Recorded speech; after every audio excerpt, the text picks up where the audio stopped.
Welcome to A New Life podcast with Pamela Jean, where it's all about empowering women to empower more women. Get ready, friends, to create a new life.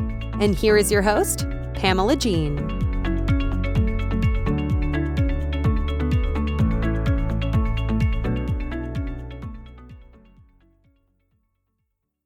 Hello, my friends. Welcome to A New Life podcast. I'm your host, Pamela Jean. Thank you so much for being here today. I am excited to talk about this topic. It's something I'm very passionate about, and I hope you'll enjoy it. This is definitely geared towards our entrepreneurs, our business owners, because we are talking about a fourth quarter checklist for small business owners. I really cannot believe that it is the end of September. We have October 1st knocking on our door very soon. And honestly, we're getting to that time of the year where we blink and it's Christmas and New Year's, and 2024 is here before you know it. You know, I think it's important to have a plan with your business and your checklist in every single quarter, but something special about that, and maybe a little bit on the urgent side of the fourth quarter, because there's a lot to wrap up at the end of the year. So I just want to share a little checklist of things that small business owners should consider, look at, do, set as a goal, make sure you have by the time 2023 leaves us forever and ever. So first of all, look at your profit and loss statement. It's important to know where you stand now, right now, rather than after the first of the year. If you're fortunate enough to have more profit than you expected, you may want to consider a major purchase that can be depreciated and taken off of your taxes and go towards tax benefits. And make sure that you have the cash and talk to your accountant about this. If you're not clear about depreciation rules and what all qualifies as write-offs, make sure you talk to your accountant. You know, look at your P&L. See what your numbers are, see what amount of money you could be spending and what you should spend it on to give you the most and most efficient and aggressive tax benefits.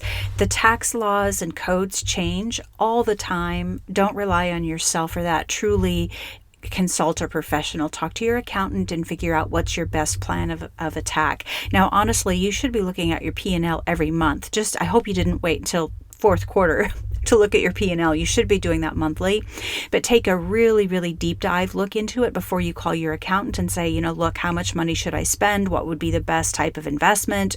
Maybe investing or just buying equipment or something like that. The second tip is verify your 1099 information just to make sure that everything is set up properly in your accounting system. If you don't have proper information from each vendor, ask for it now. Then you'll be able to create the new form to use every single year. You don't want to wait to the end of the year and when you have to submit all of your 1099s and not have proper information. So do that ahead of time. Don't wait till the last minute and have to scramble. I'm sure you've been there. I know I have, but I'm not there anymore, thank goodness. But make sure you have all of those details mapped out. Start planning for your clients' holiday gifts and cards. You know, it's already October. If you have a business where you're in sales, where you sell products, you should already have your Black Friday sale type of marketing campaigns already done and ready to roll, because before you know it, it's going to be that time. So make sure you have your holiday cards, your Christmas gifts, your appreciation to your clients, whatever that looks like, and get them ready to order and have them in plenty of time, again, so you're not scrambling.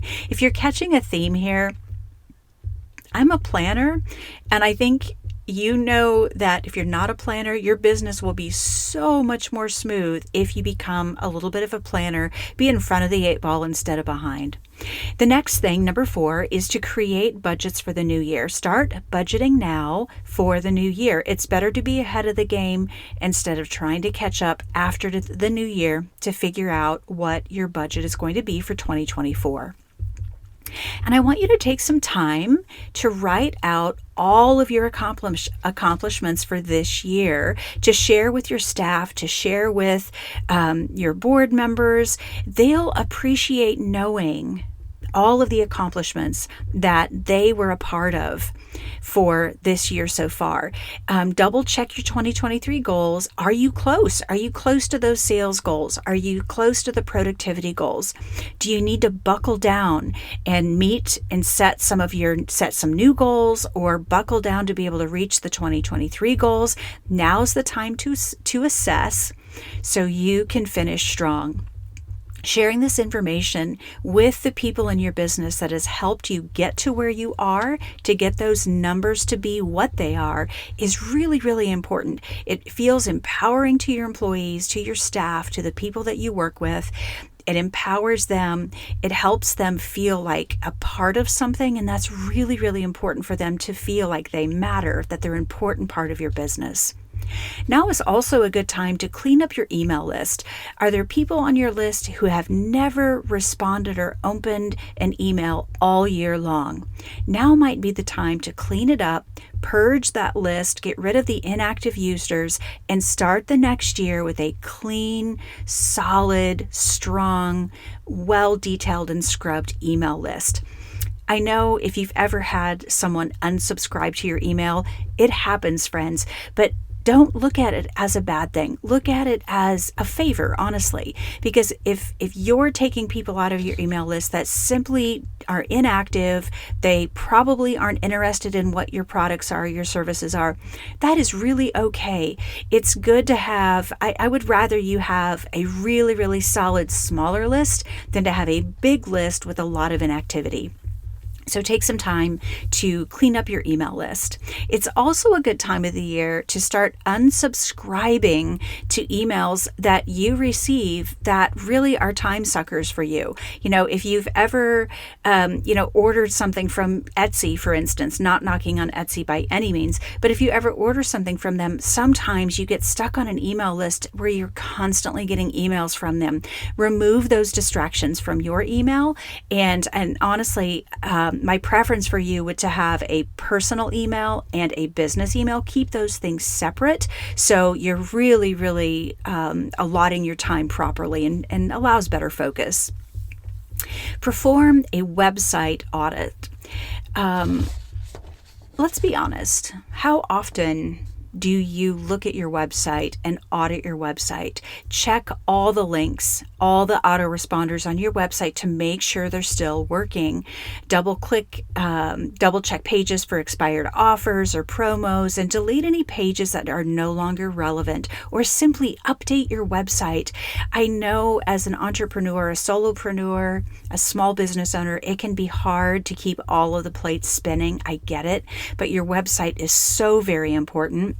And I know it's a time issue, but this has to be put on your schedule. Make an appointment with yourself to take care of that website. It's that important. Or if you're in a place where you have a marketing team, have someone from your marketing team do it for you, or an outside marketing service, but make sure that website is really, really up to par. It's very, very important.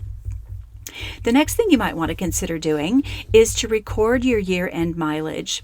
If you use a vehicle for work, write down your year-end mileage so you have it ready when it's time to meet with your accountant. Again, be ahead of the 8 ball and not behind. Make a copy of your current year calendar. Your 2023 year calendar should have a copy somewhere for you to keep. Your business calendar documents your work, your life, travel, meetings, and more. It's a valuable record. Save a PDF report of your entire year. You never know if you're going to need it, and you never know if you might lose information, lose your 2023 calendar, and how are you going to go back and rebuild the history of your business for this year if you don't have that calendar? So make a backup of that calendar. Speaking of backups, back up your files. Hopefully you already do this on a regular basis, but if you're not doing it, do it today. Start today backing up all of your files. You do not want to risk losing a year's worth of client information, financial data, marketing, content, and other files. Assemble all of these files in a single folder dated the year. Nice and easy, super simple. Send a copy of that file, that folder to the cloud for backup or Dropbox. Keep a copy on an external hard drive separate from your computer, because if your computer dies tomorrow, everything you have on it dies with it. Sometimes it's very difficult to get your data off of a dead computer. So don't put yourself in that vulnerable position with your files of your company, your client data. It's very, very important that you take good care of it. Keep another copy on your computer's hard drive, but also burn it to a disk. Have it on a jump drive. Put it in the cloud. Put it on Dropbox. Have multiple copies of your 2023 information and data. And the last part of the checklist I want to share with you, and this is probably the thing that I get the most excited about, that I absolutely love so much, is to have strategic planning session for the new year. Get that on your calendar. Now is a great time to meet with your leadership team, your board of directors, your council of advisors, consultants, the staff, anyone who has a hand in your business.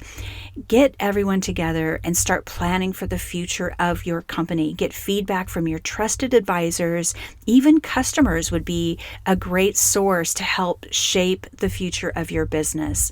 What do you want for 2024? Did you reach your sales goals? Did you reach your financial goals? What did you do in 2023 that you want to repeat in 24? What happened in 23 that you don't want to repeat? Start planning all of those things. I know we have 3 more months of the year. We have October, November, December. I get it. I don't know about you, but I'm excited for what a new year brings. I'm excited for the possibilities. I get really excited to look back at the goals I had set January 1 and to look at the ones and see the ones that I completed, the ones that are still in progress, the ones that I even let go. It's okay to let go of goals. Sometimes you start out the year thinking that a goal is really relevant, but as you get going in the year, it's like, that's not a goal that I need to worry about today. That's not a goal for right now. You can adjust and change your goals. You don't have to live with them forever, but take a look at them and start planning for the new year. So my friends, that was just a quick little list of fourth quarter checklists for small business owners, something I hope you can take to heart, bring to your office, bring to your space, and start making that checklist and going through everything. If you would like a copy of this, send me an email and I will give you a link. My email address is pamelajeen.anewlife@gmail.com. Please email me and I'm happy to send you a PDF of this so you can read through it for yourself and go through your own little checklist. You can add to mine, you can take things away. It'll be perfect for you. Now, if you love this podcast and you got something out of it today, please rate and share it with your friends. Subscribe so you never, ever miss an episode. My friends, thank you so much. Happy fourth quarter of 2023 as we step into that later this week, and make today a great day. Thank you, friends. Thank you for joining us today on A New Life podcast. We will see you next time.